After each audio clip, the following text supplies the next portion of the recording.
Bapa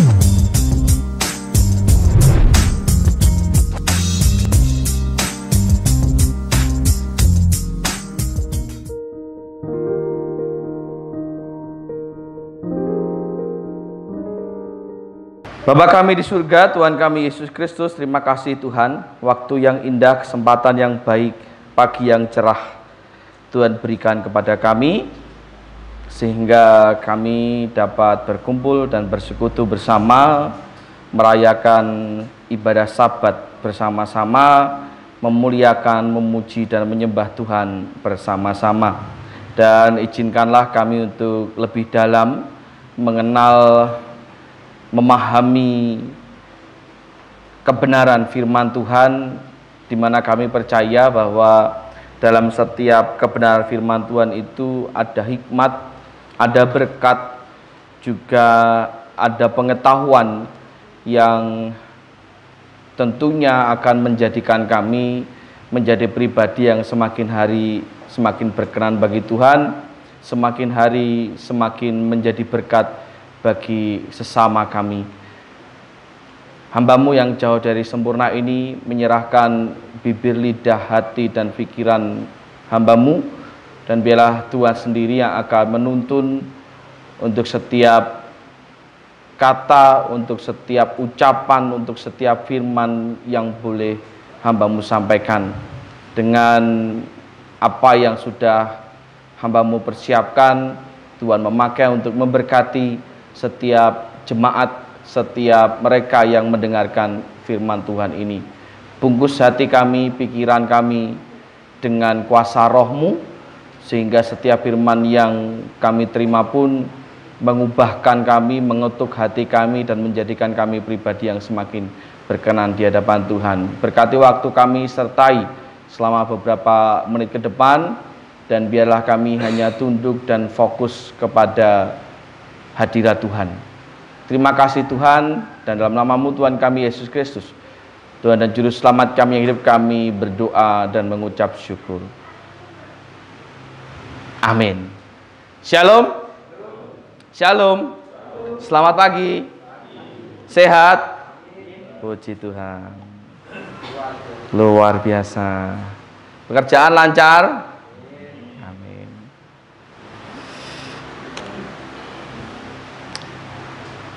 Tahun 2022 semakin mendekati akhir, dan November pun ini sudah minggu yang terakhir ya. Bersiaplah untuk mengevaluasi diri, dan bersiaplah untuk menghadapi tantangan-tantangan, juga berkat-berkat yang pasti Tuhan akan sediakan di tahun-tahun yang akan datang. Kita kembali ke dalam kebenaran firman Tuhan kita, masih di dalam tema pada bulan ini, hidup dengan bijaksana. Di mana pagi ini kita akan menyimpulkan tema ini, menyimpulkan dari apa yang sudah kita pelajari selama sebulan ini, termasuk apa yang minggu lalu Pendeta Bambang Srianto sampaikan tentang bagaimana menjadi orang yang bijaksana, atau bagaimana hidup dengan bijaksana. Namun sebelumnya mari kita buka terlebih dahulu nas firman Tuhan kita yang terambil dalam kitab Mazmur pasal 90. Mazmur pasal 90 atau Mazmur nomor 90 ayatnya yang ke-12. Mazmur 90 ayatnya yang ke-12.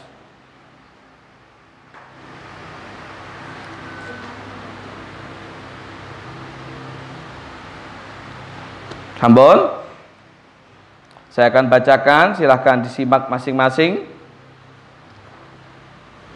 Mazmur yang ditulis oleh Musa dalam pasal 90 ayat 12, firman Tuhan berkata, "Ajarlah kami menghitung hari-hari kami sedemikian, hingga kami beroleh hati yang bijak sana. Ajarlah kami menghitung hari-hari kami sedemikian, hingga kami beroleh hati yang bijaksana." Lebih dari sekedar doa dari Musa sebagai seorang penulis kitab Mazmur, khususnya pasal 90 ini, Tentu saya percaya ini juga sekaligus menjadi permohonan atau doa atau permintaan kita semua seharusnya.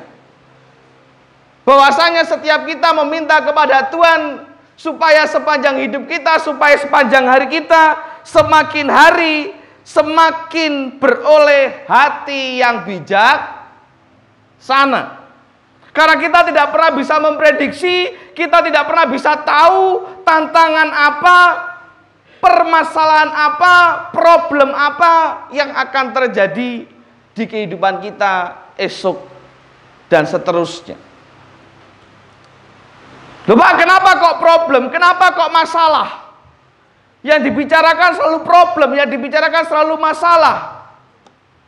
Karena seperti pernah saya katakan bahwa segala sesuatu yang baik tidak usah siap-siap. Semua orang pasti akan siap. Ya toh?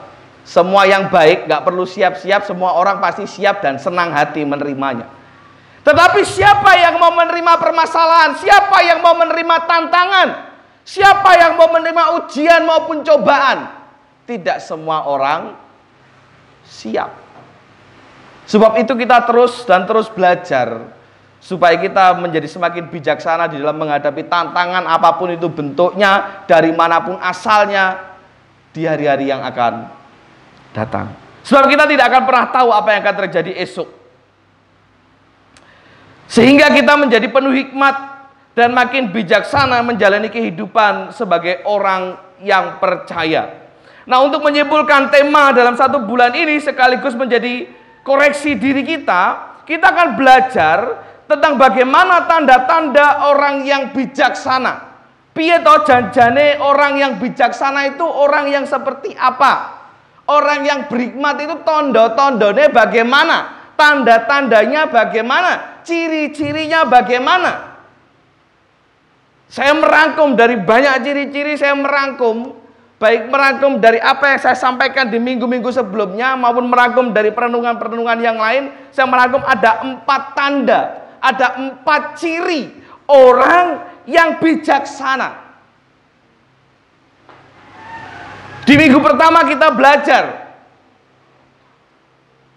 yang pertama, bahwa orang yang bijaksana itu akan berpikir dahulu sebelum bertindak, sebelum berkata-kata, dan sebelum memutuskan segala sesuatu. Betul? Saya pernah sampaikan itu toh di minggu pertama.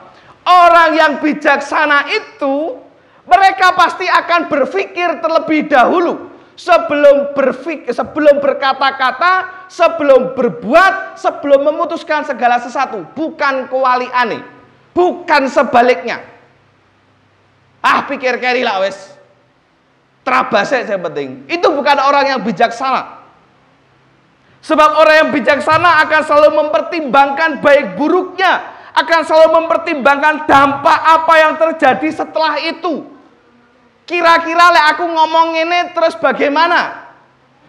Kira-kira kalau aku melakukan ini apa yang terjadi? Kira-kira kalau saya memutuskan ini siapa saja yang akan menerima akibatnya? Baik buruknya akan selalu dipertimbangkan. Itu orang yang bijaksana, mikir lebih dahulu.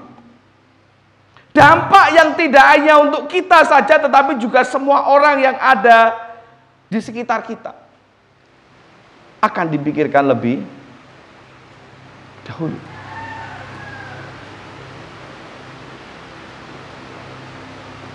Dan orang yang dewasa pasti akan bijaksana dengan memikirkan terlebih dahulu sebelum melakukan, memutuskan, dan berkata-kata.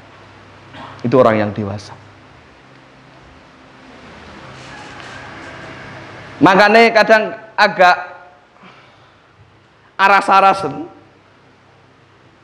Ya, setiap rumah tangga punya cara yang berbeda gitu ya. Ada yang belanjanya bulanan, ada yang belanjanya mingguan, ada yang belanjanya harian.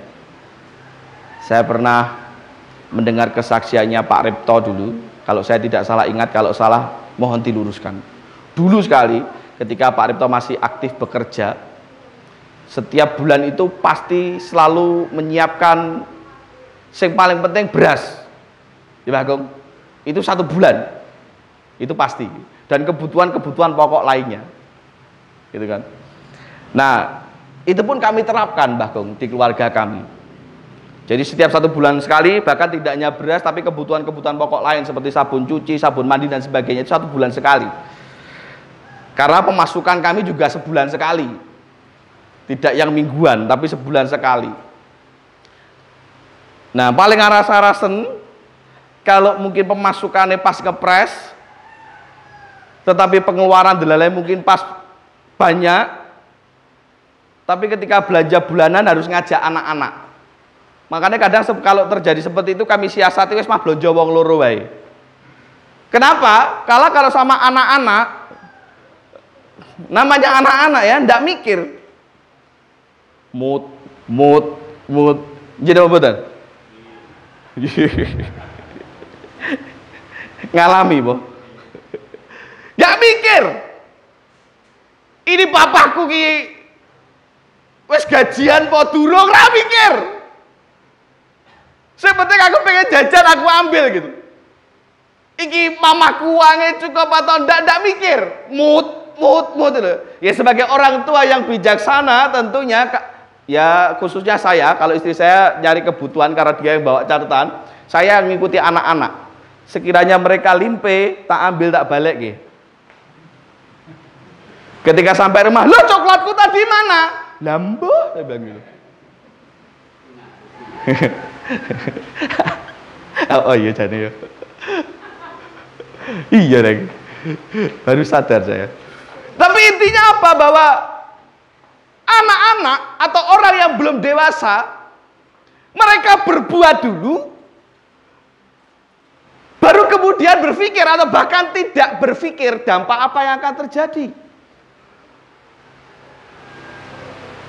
Itu tidak dewasa. Dia tidak mikir kalau seandainya kata nanti ternyata bayarnya akeh, itu artinya ada banyak hal-hal yang penting lainnya yang harus dipotong, dipangkas. Ya toh? Kudune tiap harinya mungkin bisa lauk sayur, ada lauk tempe plus kerupuk. Mungkin ini cuma sayur sama kerupuk, dia nggak mikir. Yang penting aku ambil dulu. Itu anak-anak. Tetapi kita sebagai orang yang sudah dewasa, yang tidak hanya secara usia, tidak hanya secara fisik, tapi juga iman. Amin. Maka sudah seharusnya kita menjadi bijaksana dengan berpikir terlebih dahulu sebelum berkata-kata, sebelum berbuat segala sesuatu dan memutuskan segala sesuatu. Mikirlah dulu dampak apa yang kira-kira akan terjadi kalau saya melakukan ini dan itu. Jangan kayak Esau. Tahu Esau? Siapa Esau? Hah? Ya siapa Esau? Guru sekolah minggu? Anaknya? Saudaranya siapa? Ya, mana? Yakub. Apa yang terjadi dengan Esau? Esau itu kan kakak. Sebagaimana budaya, sebagaimana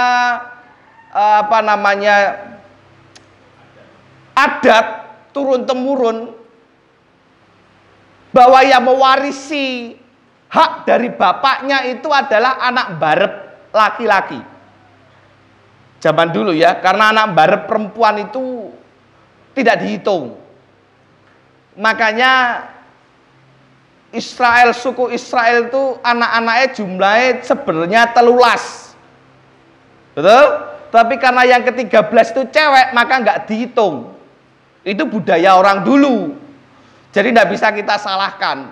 Mereka pasti punya perhitungan mengapa harus seperti itu.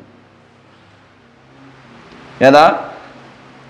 Oh, terkadang budaya Jawa pun juga seperti itu. Nyuwun sewu. Kalau saya salah tolong juga diluruskan.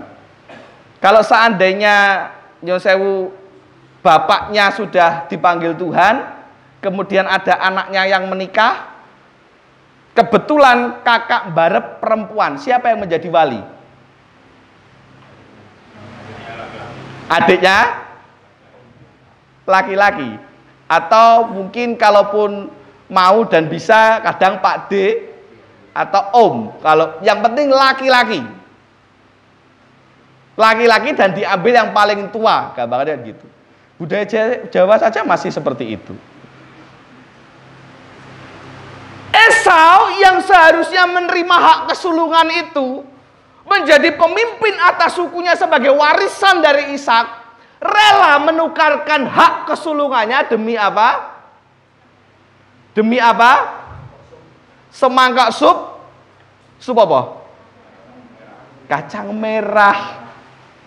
Ketika dia habis berburu, kemudian lapar, saking laparnya gak iso ngempet, gak bisa mengendalikan diri, dan ketika dia melihat Yakub masak, tergodalah dia. Dan ketika ditawarkan, tapi hak kesulunganmu tak pek, piye? Ya wis ra apa-apa seperti aku makan. Ora mikir. Begitu dia tersadar, maka menyesalah dia, percuma. Orang yang bijaksana, sekali lagi saya ulangi, akan berpikir terlebih dahulu sebelum dia berkata-kata, sebelum dia berbuat, sebelum dia memutuskan segala sesuatu terhadap apa yang sedang dihadapinya. Dia akan memikirkan, tidak hanya memikirkan dampak untuk dirinya, tapi dampak kepada orang-orang sekitarnya. Maka dari itu jadilah orang yang selalu bisa mempertimbangkan manfaat atau kerugian dari setiap perkataan dan perbuatan maupun keputusan kita. Pertimbangkan manfaat enggak? Kira-kira ruginya di mana? Besar mana rugi atau manfaatnya? Itu orang bijak. Yang kedua, dalam waktu itu firman Tuhan juga saya sampaikan bahwa orang yang bijak itu akan bisa mempergunakan waktu dengan bijaksana.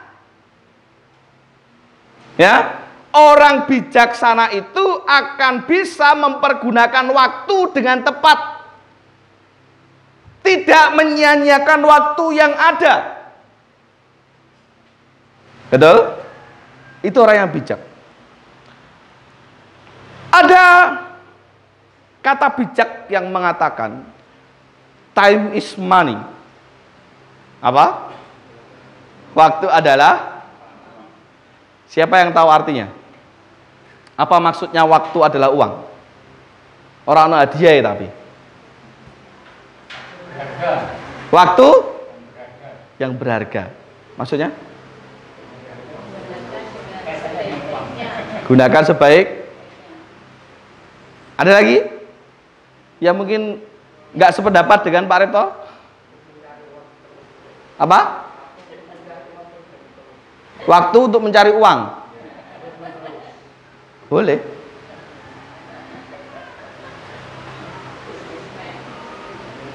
Banyak orang yang pada akhirnya menyalahgunakan seperti apa yang Pak Batiar sampaikan. Hidupnya dihabiskan untuk bekerja dan mencari uang. Hidupnya dihabiskan untuk urusan-urusan duniawi. Ketika diajak ke gereja, ya nang gereja ya. Aku gak iso bulan apa? Sesuk meh dodolan, sesuk meh kerja, sesuk meh ini dan itu. Lah mbok dilut wae sedina prei atau ijazah pirang jam ke gereja dulu. Gak iso, time is money. Guayane Paul. Waktu adalah uang ini. Gak bisa ini.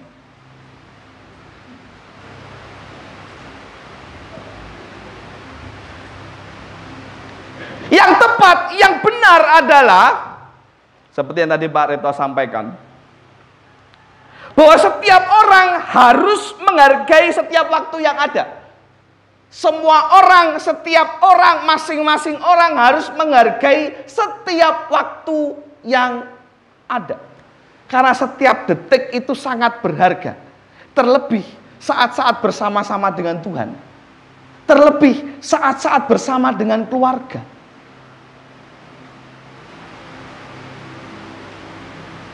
Berapa banyak di antara keluarga kita yang ketika kalaupun kumpul, Siji lan sijine nyekel HP dhewe-dhewe dolanan HP. Angkat tangan. Isin ora apa-apa.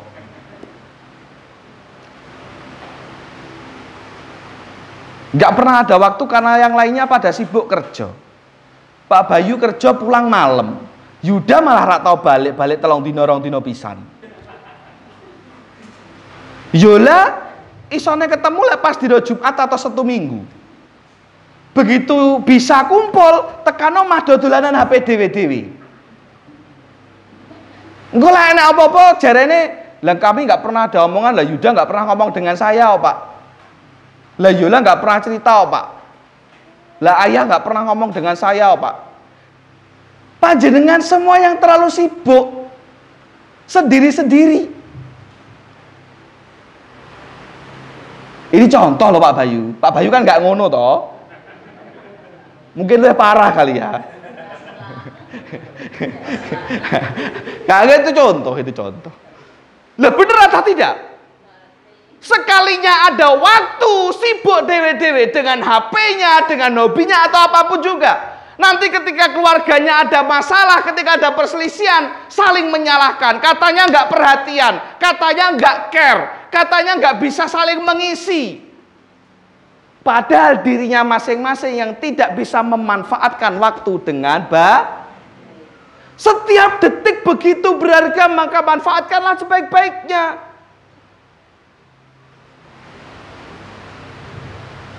Ya toh? Ngeluh doanya tidak terjawab, ngeluh pekerjaannya sepi, ngeluh keluargaku kok seperti ini terus, ngeluh anakku kok nakal. Dan ketika ditanya bagaimana waktumu dengan Tuhan, Papa aku pusing mikirin masalah rumah tanggaku, Pak loh. Setiap waktu itu sangat berharga.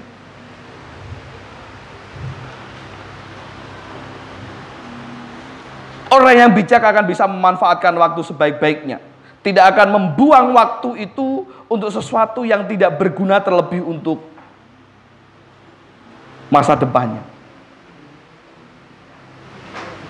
Nanti lek wis kelangan lagi kroso. Kalau sudah tiada baru terasa. Ya, asik. Bahwa kehadirannya sungguh berharga. Gue nyesel. Wis telat. Saya terlambat. Mumpung Anda masih dikelilingi oleh orang-orang baik sekitar Anda, mumpung Anda masih bisa bersama-sama dengan keluarga, manfaatkan waktu sebaik-baiknya. Mumpung kita masih punya waktu untuk bersekutu bersama, manfaatkan sebaik-baiknya. Wes lah, ndak usah mikirnya atau melakukan sesuatu yang tidak berguna untuk masa depan. Masa depan pribadi, masa depan keluarga, masa depan gereja. Ndak usah melakukan yang di luar itu. Manfaatkan waktu untuk mengerjakan sesuatu yang benar-benar berguna. Untuk diri sendiri, untuk keluarga, untuk gereja, atau untuk siapapun orang-orang yang Anda cintai dan mencintai Anda. Itu orang bijaksana. Yang ketiga, tanda-tanda orang yang bijaksana itu tidak egois, tidak memikirkan diri sendiri, seperti yang tertulis di dalam kitab Filipi pasal yang kedua. Mari kita buka Filipi pasal yang kedua.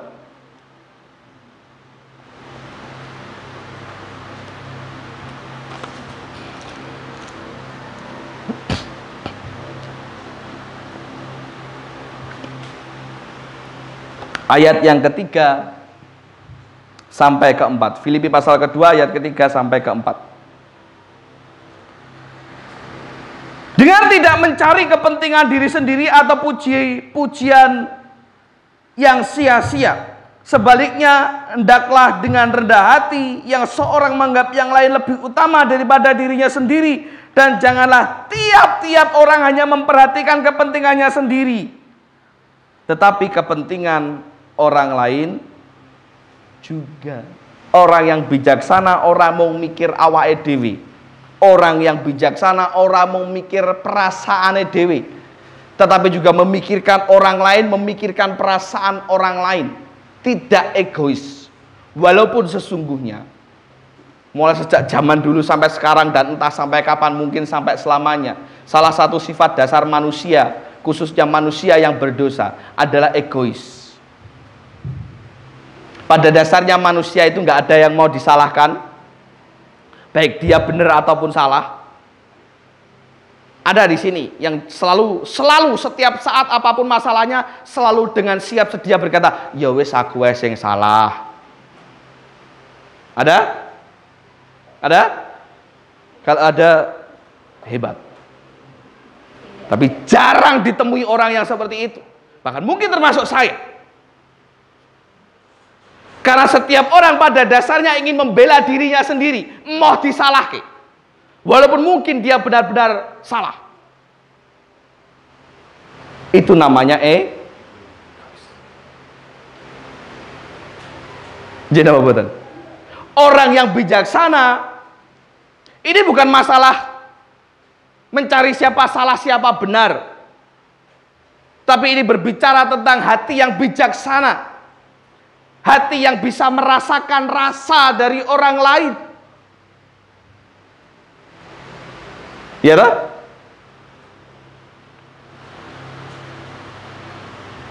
Filipi mengajarkan kepada kita untuk tidak menjadi manusia yang egois, tetapi sebaliknya peduli terhadap kepentingan sekitar dan orang lain. Jadi jangan hanya mementingkan perasaan sendiri, tetapi juga perasaan orang lain. Di dalam bersikap, di dalam bertutur kata, di dalam menyampaikan segala sesuatu atau apapun itu juga bentuknya. Pikirkanlah perasaan orang lain. Waktu itu saya sampaikan begini di khotbah beberapa minggu lalu tentang bijaksana. Perlakukanlah orang lain sebagaimana Anda ingin diperlakukan. Apa? Perlakukanlah orang lain sebagaimana Anda ingin diperlakukan.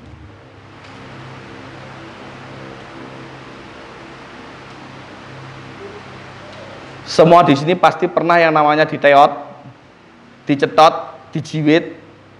Pernah? Pak Repto pun mungkin juga pernah dulu waktu kecil. Gitu. Kalau sekarang mungkin sudah rada sepuh atau waktu dewasa ya cubitnya cubit manja karo Mbah Di. Nah, beda itu. Beda cerita. Cubit manja. Yang pasti tidak bermaksud menyakiti. Pernah yang namanya dipukul, dikeplak, digepuk, rasanya gimana? Sakit. Maka seperti saya menasihatkan anak-anak saya, kalau kamu nggak mau dipukul, jangan mukul. Kalau kamu dipukul rasanya gimana? Kadang kan namanya anak-anak terus tukaran gepuk-gepukan gitu kan. Si jini gepuk, si jini tak terima balas, si jini gepuk meneh. Stop, saya bilang. Ben adil sini dua-duanya tak gepuk kabeh, pro. Adil loh. Sekali saya perlu balas. Kemudian saya bertanya, dipukul sakit tak? Sakit. Maka dari itu jangan mukul.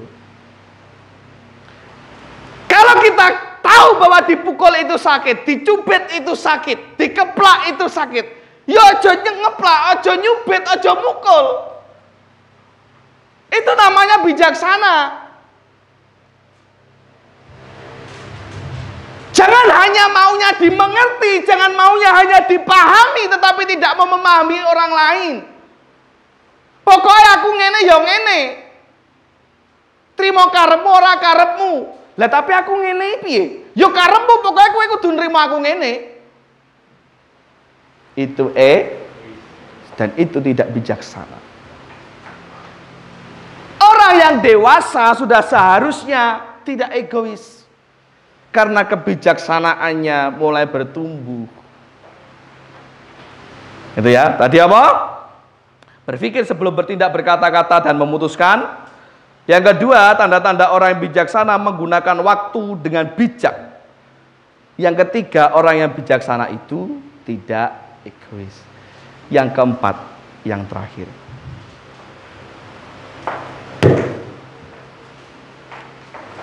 Stop. Kalau ada masalah, selesaikan secara pribadi, ya. Kan di sini kita ini semua mau fokus dengan cuma Tuhan, ya, saudara. Ya. Kita mau konsentrasi kalau memang ada masalah, tolong selesaikan secara pribadi, nanti setelah ibadah atau sudah Pak Bay, sudah Pak Bay. silakan Pak. Sudah Pak Bay. Jadi, yang keempat, yang terakhir, orang yang bijaksana itu tahu bagaimana cara merespon setiap masalah. Dan apa yang dilakukan Pak Bayu itu adalah salah satu contoh bentuk respon ketika terjadi satu masalah. Halah kuwi settingan, ya memang. Wani men istri saya yang lempar saya.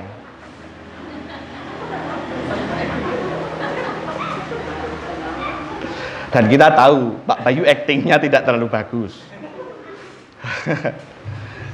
Tetapi ini menjadi gambaran dan tidak menutup kemungkinan bahwa ini mungkin suatu saat akan benar-benar terjadi, kita tidak tahu. Tapi andai kata ia benar terjadi, mungkin Pak Bayu akan merespon dengan cara yang sama, mungkin jenengan akan merespon dengan cara yang berbeda, mungkin ada yang jauh bisa lebih emosi, dan macam-macam bentuk respon itu. Walaupun ini settingan, tapi mungkin saya percaya ada satu orang yang mungkin kaget, enak apa lagi, mesti ada. Dan itu bentuk respon. Betul. Orang yang bijaksana tahu bagaimana cara merespon masalah. Mari kita buka Yakobus pasal yang pertama.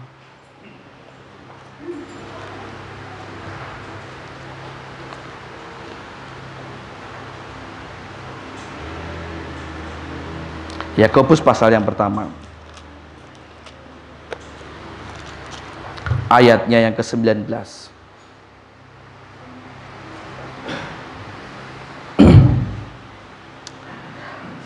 Hai saudara-saudara yang kukasihi, ingatlah hal ini. Setiap orang hendaklah cepat untuk mendengar, tetapi lambat untuk berkata-kata. Setiap orang hendaklah cepat untuk mendengar, tetapi lambat untuk berkata-kata, dan juga lambat untuk marah.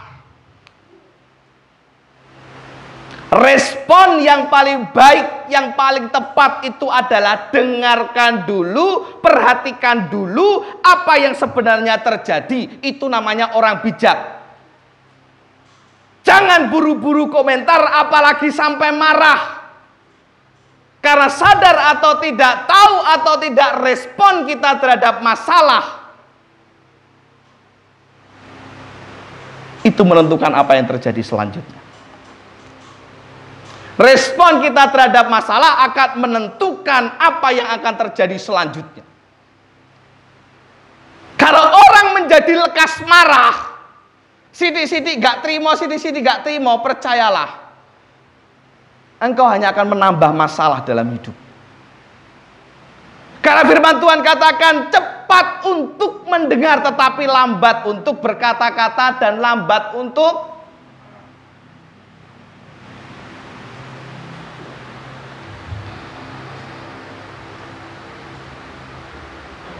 dengarkan baik-baik, amati, baru respon. Jangan terburu-buru merespon. Pikirkan segala akibatnya sebelum meresponi apa yang terjadi. Ya. Aku rak nesu Pak. Lah terus cuma update status WhatsApp. Lah nopo? Ben nopo? Nyindir. Aku gak nyindir Pak. Dari 100 orang yang menulis status WhatsApp ketika sedang ada masalah, 99% atau 99 diantaranya orang sadar yang lagi nyindir. Yang satu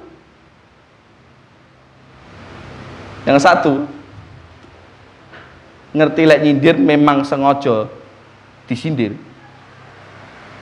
Sisone ora rumangsa lek nyindir. Hati-hati. Orang bijak tidak akan cepat merespon sebelum memastikan apa yang benar-benar terjadi. Saya pernah katakan dulu sekali, yen orang ngerti, kalau tidak tahu apa yang terjadi? Lebih baik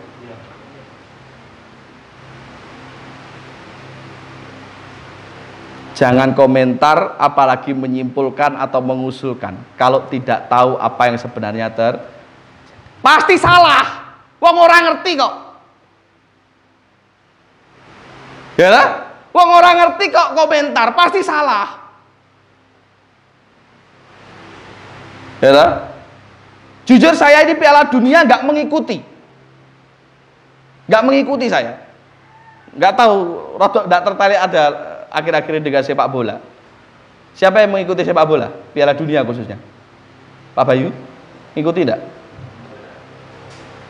Kemarin yang tanding mana saja nggak ngerti. Pak Didi Santoso ngikuti? Pak Di, ngikuti enggak? Kemarin mana Pak? Hah? Jenenge ra ngikuti. Jare ngikuti tapi lupa tidur. Kemarin mana Pak Eko? Lawan mana? Senengannya jenengan Perancis. Kamu kok ngerti? Kamu ngikuti? Itu yang jam berapa? Kita ngobrol santai ya. Sak apa-apa. Perancis lawan mana Pak? Denmark. Wah. Sing kemarin ya Prancis Denmark ya. Lewandowski apik ya mainnya ya. Ngegolnya 3 ya dia. Lewandowski ngegolnya 3. Itu jane wah itu kalau dia itu rodok mundur api itu Pak. Lewandowski itu. Thierry Henry main ke Pak Prancis? Nggak cek masih ada Zidane di Prancis? Itu kalau Zidane dimainke wapi itu Pak mainnya Pak. Ki jenenge wong kemeruh, orang ngikuti komentar. Dan lu ya para meneh jenengan nanggepi. Padha ora nyambunge jan.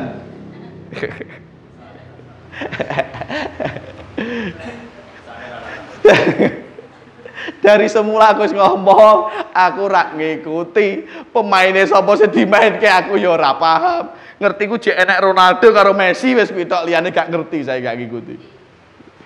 Gak tahu. Karena saya gak tahu saat kata jenengan ngobrol tentang sepak bola ya aku hanya akan diam karena aku gak ngerti. Engko lek aku komentar yang terjadi syukur nyelemong. Minimal diguyu kucing. Wong ora ngerti kok melu komentar. Iya kan? Orang yang bijaksana akan merespon segala sesuatunya itu dengan bijak.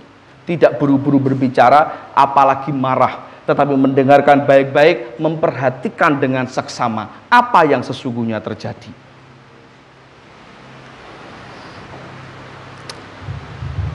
Sekali lagi, seperti Yakobus tadi katakan, cepat mendengar, tetapi lambat berkata-kata dan lambat untuk marah. Jadi kesimpulannya, baik kesimpulan 1 bulan ini maupun khotbah hari ini, orang yang hidup dewasa, orang yang hidup bijaksana itu adalah salah satu ciri-ciri orang yang sudah dewasa. Tidak hanya secara fisik, tetapi juga rohani. Ya jadi sebaliknya, kalau orang tidak bijaksana, dengan tanda-tanda yang tadi kita pelajari bersama-sama, ya berarti orang dewasa. Mbuh umure pira-pira, mbuh lanang mbuh wedok, mbuh rambutnya wis putih akeh apa urung, tapi kalau hidupnya tidak bijaksana ya tidak dewasa secara rohani. Lebih cepat marah daripada mendengarkan, ya tadi ya, gampang ngerespon, apa sidik panas, apa sidik ngerespon, tidak dewasa karena hidupnya tidak bijak. Maka dari itu bijaklah di dalam menghadapi segala sesuatu. Pesan saya, kuasai diri, kuasai emosi, dan manfaatkan waktu sebaik-baiknya. Dan jadilah orang yang bijaksana dalam hidup. Karena orang yang bijaksana sing penak ramu ngawake dhewe, tetapi juga orang-orang yang ada di sekitar kita. Tapi sebaliknya, orang yang hidupnya tidak dengan bijaksana, percayalah, bukan diri Anda sendiri yang sedang Anda rugikan, tapi orang-orang di sekitar Anda pun juga akan dirugikan. Sedikit atau banyak, pasti akan mengalami kerugian, apapun itu bentuknya. Biarlah ini menjadi berkat buat kita semuanya. Mari kita menjadi orang yang bijaksana, mari kita menjadi orang yang dewasa, dan kita tunduk kepala berdoa. Terima kasih Tuhan untuk firman Tuhan ini. Hamba-Mu sudah selesai berbicara. Seandai kata ada hal-hal yang tidak berkenan bagi Tuhan, perkataan-perkataan mungkin yang tidak berkenan bagi Tuhan, ataupun di hati jemaat-Mu sekalian, atau mereka yang mendengarkan firman Tuhan ini, Tuhan tolong dengan kuasa Roh Kudus-Mu. Tuntun hati kami masing-masing, pikiran kami masing-masing untuk mengerti setiap rencana dan maksud Tuhan, setiap teguran Tuhan dalam kehidupan kami. Apapun itu bentuknya, kami percaya ketika kami meresponi ini dengan bijaksana, meresponi ini dengan penuh tanggung jawab, hidup kami akan mengalami perubahan karena Tuhan yang akan mengubahkan segala sesuatunya. Terima kasih Tuhan. Sekali lagi hamba-Mu sudah selesai berbicara, dan biarlah Roh Kudus-Mu yang memberi pengertian, memberi hikmat kepada setiap mereka yang mendengarkannya. Terpujilah nama-Mu Tuhan, dan dalam nama-Mu Tuhan Yesus Kristus kami berdoa dan mengucap syukur. Amin.